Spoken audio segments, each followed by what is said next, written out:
साथियों, जैसा कि आप जान लिए आज जूड़ शीतल का त्योहार है और जूड़ शीतल के त्योहार के बीच अगर कहीं विवाद हो जाता तो ये बड़ी दुख की बात है। हुआ यूं है कि एक खसी काटने वाले, खसी का मीट बेचने वाले अपने बाइक पर दो खसी लेकर के जा रहे थे कि अचानक एक महिला आती है दौड़ते हुए और कहती है कि ये मेरा खसी है और अचानक उसको जो है पकड़ लेता है।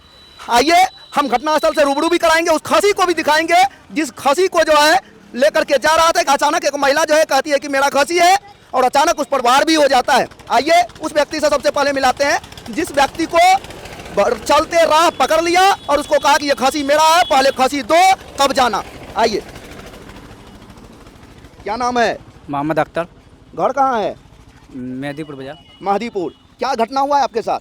सर मैंने जा रहे थे दहेज जा रहे थे खसी बकरी खरीदने के लिए। हाँ। खसी महिला के साथ गए हैं खसी खरीदने के लिए। ये महिला बोला है कि हम खसी बेचेंगे, इसके साथ हम खसी लिए हैं। कहाँ से खसी खरीद करके आ रहे थे? ये जो क्या बोला,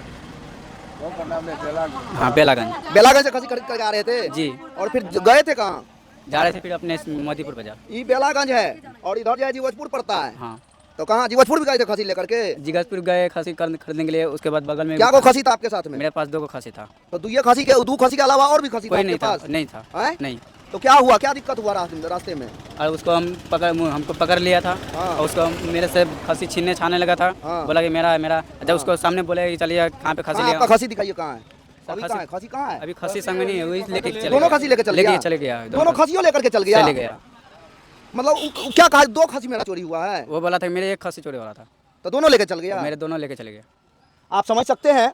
एक तो सबसे पहले जान लीजिए कि वो महिला जब दोनों खसी को देखी तो कहा ये मेरा खसी नहीं है। ये बात सही है क्या? जी। है वो महिला देखी दोनों खसी तो क्या बोली जो मेरा खसी है? ये वो बोला था मेरा खसी है।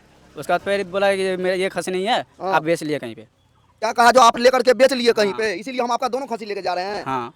अच्छा, वो खसी कहाँ से खरीदे थे आप दोनों? यही बेलागंज में खरीदे थे। किसके पास से? इसके पास। वो खसी देख लिया यहाँ हमरे खसी छी दुनू ना एकेगो। एगो हाँ। एगो कहाँ से खरीदे थे? एक वहाँ पे खरीदे थे उधर। वो क्लियर है ना? वो भी कह रही क्लियर है है। वही दोनों खसी है। हाँ। आप समझ सकते हैं।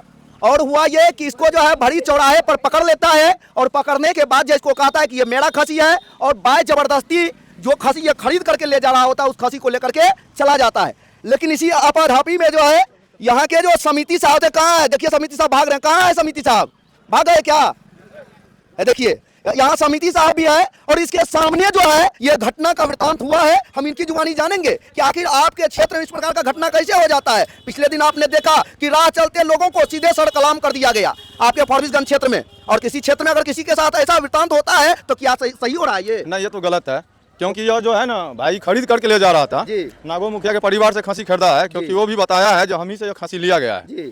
और जब वो जो इनको मारा है उनका नाम तो हमको मालूम नहीं है क्योंकि उनको फोन किए तो महिला उठाया, वो बोला जो हम ठीक है जो भेज रहे हैं आदमी को, लेकिन अभी तक 1 घंटा से हम लोग उसका इंतजार कर रहे हैं, नहीं आया है। सुनने को मिला कि कहता है पूरे पंचायतों को उठ के मेरे दरवाजे पर आइए। अब इसके लिए तो हम कुछ नहीं कह पाएंगे। उनको अगर कोई समस्या है तो समाज के नज़दीक उनको जाना चाहिए। अभी तक तो हम लोगों को नहीं खोजा है। देख सकते हैं कि वो महिला कितना जबरदस्ती की है इनके साथ कि दोनों खसी उठा करके लेकर के चली गई और फिर जो है कहता है कि वो जो है मेरे दरवाजे पर आवे, जबकि आपने स्पष्ट समिति साहब को सुना कि उन्होंने कहा कि ये दोनों खसी जो है खरीदगी की है और खरीदगी करने के बाद वो लेकर के जा रहे थे। लेकिन अचानक वो महिला जो है इनके ऊपर अटैक करता। भले ही उनका खसी चोरी हुआ हो ना हुआ वो उनका मैटर है, लेकिन इस व्यक्ति का जहां तक सवाल है, ये व्यक्ति जो है खसी चुरा करके इसका नहीं ले जा रहा था। इसका जीता जागता प्रमाण जो है आपके सामने समिति महोदय है। तो आप स्पष्ट समझ सकते हैं कि इस तरह का अगर किसी के साथ होता है तो वहां जो है न्याय पक्ष खड़ा रहना चाहिए और समिति साहब जो है इस विकट परिस्थिति में उनके साथ है। कह रहा है कि जो उचित न्याय होगा वो करेंगे, अगर न्याय नहीं हो पाएगा तो हम थाने को सुपुर्द कर देंगे, अपना जानेंगे। दोस्तों, इस तरह का घटना किसी के साथ खुलेआम ना करें। आप अचानक आकर के किसी के ऊपर अटैक कर देते हैं, हमला कर देते हैं, ये कहां तक न्यायोचित है? शायद ये सही नहीं है किसी भी समाज के लिए, क्योंकि सही और गलत को जानना जरूरी है, तभी जाकर के उनके साथ जो इस प्रकार का आप बर्ताव या व्यवहार कर सकते हैं। दोस्तों, कानून को अपने हाथ में लेने का आपको कोई हक नहीं है।